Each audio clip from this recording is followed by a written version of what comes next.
প্রতিদিনের মতো আজ আমি আবারও নিয়ে চলে এসেছি কতগুলো নতুন ধরনের কিচেন ট্রিক্স। আর আশা করছি এই ট্রিক্সগুলো তোমাদের খুবই ভালো লাগবে। তো চলো ভিডিওটি স্কিপ না করে প্রথম থেকে শেষ পর্যন্ত দেখার অনুরোধ করছি। আর হ্যাঁ, চ্যানেলটি যদি সাবস্ক্রাইব করে না থাকো তাহলে প্লিজ চ্যানেলটি সাবস্ক্রাইব করে দিও। তাহলে আমি এই ধরনের নতুন নতুন ট্রিকগুলো তোমাদের দেখাবার জন্য উৎসাহিত বোধ করব। তো চলো পিকে ম্যাজিক ফুড ফ্যাক্টরিতে তোমাদের সকলকে স্বাগত জানিয়ে শুরু করছি আজকের ট্রিক। প্রথম ট্রিকটি হচ্ছে এই ধরনের জুয়েলারি নিয়ে।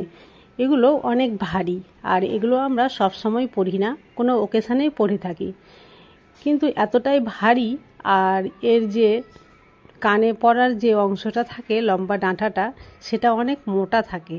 তো অনেক সময় কি হয়, এটা কানে পরতে গেলে কানের জায়গাটাও ব্যথা করে আর পেকেও যায়। তো আজকে তার জন্য একটা আমি ছোট্ট ট্রিক তোমাদের সঙ্গে শেয়ার করছি, যেটা খুব সহজেই কানের ছিদ্রতে এটা পরানো যাবে আর কোনো ধরনের ব্যথাও হবে না। তার জন্য আমি নিয়ে নিয়েছি একটা ব্যথার মলম। এখানে আমি একটা ছোট্ট ভলিনি নিয়েছি। যে কোনো ব্যথার মলম হলেই হবে। যদি ব্যথার মলম না থাকে তাহলে তোমরা এর পরিবর্তে ভিক্সও ব্যবহার করতে পারো। আমি এটাকে এই ব্যথার মলমটাকে এই ডাঁটাটার মধ্যে আমি খুব ভালোভাবে লাগিয়ে নিলাম। দুটোতেই আমি এইভাবে লাগিয়ে নেব। তারপরে যদি কানের সে বালিটা পরি তাহলে খুব সহজেই কিন্তু কানে পরানো যাবে আর কোনো ব্যথাও হবে না, যেহেতু ব্যথার মলমটাও লাগানো রয়েছে। আর এর গায়ে মলম লাগিয়ে যে পিচ্ছল হয়ে গেছে তার জন্য কানে পরতে কোনো অসুবিধাও হবে না আর কান পেকে যাওয়ারও কোনো সম্ভাবনা থাকবে না। আশা করছি ট্রিকটি ছোট্ট কিন্তু খুবই উপকারী। ভালো লাগলে অবশ্যই ভিডিওতে একটা লাইক করে দিও। চলে আসছি পরবর্তী ট্রিকে।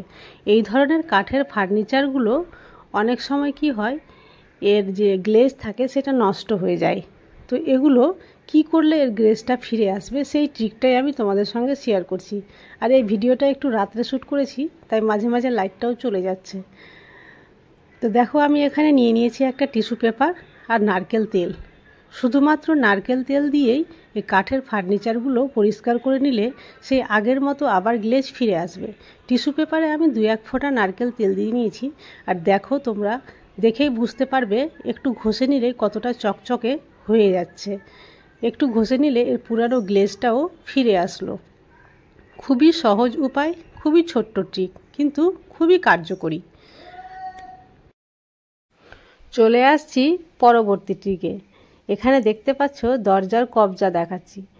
এই বর্ষার দিনে দরজার কবজাগুলো একেবারে বিকট আওয়াজ করে আর দরজা খুলতে গেলে বা লাগাতে গেলে বেশি আওয়াজ হয় আর আওয়াজটা শুনতে খুবই বিশ্রী লাগে।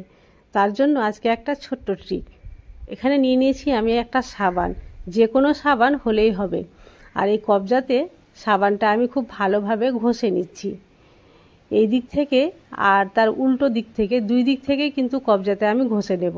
তারপরে দরজা যতবার খুলি আর বন্ধ করি কোনো রকম আওয়াজ আর আসবে না। আশা করছি এই ট্রিকটিও তোমাদের খুব কাজে লাগবে। যদি ভালো লাগে অবশ্যই অ্যাপ্লাই করিও। চলে আসছি পরবর্তী ট্রিকে।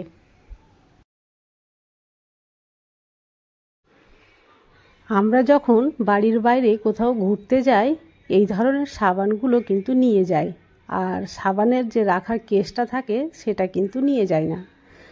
তবে সাবান সেখানে ব্যবহার করার পরে যখন ভিজে যায় তখন ভিজা সাবানটা যেখানেই রাখি না কেন জায়গাটাও নোংরা হয় আর সাবানটাও কিন্তু শুকাতে চায় না। তার জন্য আজকের এই ছোট্ট ট্রিকটা, যে কোনো বোতলের যে ক্যাপ থাকে সেই ক্যাপটা নিয়ে নিয়েছি আর ক্যাপের উপরে এভাবে ভিজা সাবান যদি রেখে দিই তাহলে নিচের জায়গাটাও শুকিয়ে যাবে আর সাবানটাও কিন্তু আর গলে যাবে না, সাবানও শুকিয়ে যাবে। আশা করছি এই ট্রিকটিও তোমাদের খুব কাজে দেবে। চলে আসছি পরবর্তী ট্রিকে। এই ধরনের ডিমগুলো আমরা ফ্রিজে রেখে থাকি। অনেক সময় কি হয়, ফ্রিজে যেখানে ডিম রাখি আমরা সেই জায়গাটা সম্পূর্ণ ভর্তি হয়ে যায়, আরও কিছু ডিম বেঁচে যায়, হয়তো ফ্রিজে রাখার কোনো জায়গা থাকে না, যেটাতেই রাখি নড়বড় করে বা গড়ে যাওয়ার সম্ভাবনা থাকে। এইভাবে যদি আমরা এই বোতলের যে ঢাকনা থাকে সেই ঢাকনাতে যদি একটা করে ডিম এভাবে রেখে দিই, তার ফ্রিজের যে কোনো এক কোণাতে এইভাবে যদি সেট করে রেখে দিই তাহলে কোনোভাবেই ডিম পড়েও যাবে না আর ডিমটা গড়েও যাবে না। দেখো কত সহজেই ঢাকনার উপরে ডিমটা থেকে গেছে। আমরা ফ্রিজের ভিতরে যে কোনো জায়গাতেই রাখতে পারবো। ছোট্ট ট্রিক কিন্তু খুবই উপকারী। ভালো লাগলে অবশ্যই অ্যাপ্লাই করিও। চলে আসছি পরবর্তী ট্রিকে। এখানে দেখতে পাচ্ছ কিছুটা মিষ্টি রয়েছে। মিষ্টি বা মিষ্টি জাতীয় জিনিস আমরা সাধারণত ফ্রিজে রেখে থাকি, কিন্তু যদি ফ্রিজে না রাখি তাহলে বাইরে রাখলে কিন্তু একদিন বা 2 দিনের মধ্যেই মিষ্টি খারাপ হয়ে যায়, টক হয়ে যায়, অনেক সময় পিঁপড়েও লেগে যায়। তো আজকে আমি যে ট্রিকটা তোমাদের সঙ্গে শেয়ার করব, তাতে ফ্রিজ ছাড়াই মিষ্টি কিন্তু ফ্রিজের বাইরে 3 থেকে 4 দিন ভালো থাকবে, টকও হবে না, আর কোনো রকম পিঁপড়েও লাগবে না। তো চলো দেখে নাও সেই ট্রিকটা কী। এখানে আমি একটা থালা নিয়ে নিয়েছি, আর এই থালাতেই সেই মিষ্টির পাত্রটা রেখে দিলাম। আর তারপরে থালাতে আমি দিয়ে দেব ঠান্ডা জল। ঠান্ডা জল দিয়ে থালাটা ভর্তি করে দিচ্ছি। এইভাবে যদি রেখে দিই তাহলে কিন্তু এই জলের গা বেয়ে মিষ্টি পর্যন্ত কোনো পিঁপড়ে আসতে পারবে না। আর হ্যাঁ, এই জলটা অবশ্যই ঠান্ডা হতে হবে।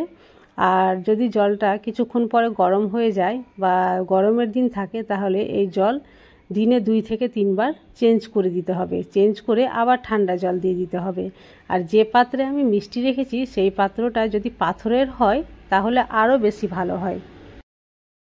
এখানে মিষ্টির যে পাত্রটা রয়েছে সেটা কিন্তু পাথরের তৈরি, আর এই ঠান্ডা জলের সংস্পর্শে এসে পাথরটা কিন্তু আরও ঠান্ডা হয়ে গেছে। তাই মিষ্টি এখানে এইভাবে রাখলে 3 থেকে 4 দিন মিষ্টি একেবারে ফ্রেশ থাকবে, ফ্রিজ ছাড়াই। আর পিঁপড়ে তো আসতেই পারবে না, শুধু এটা উপর থেকে একটু ঢেকে রাখলেই হবে। আজকের ট্রিকগুলো যদি ভালো লাগে অবশ্যই বেশি বেশি করে শেয়ার করিও। আজ তাহলে এই পর্যন্তই। কাল আবার আসবো অন্য কোনো নতুন ভিডিও নিয়ে।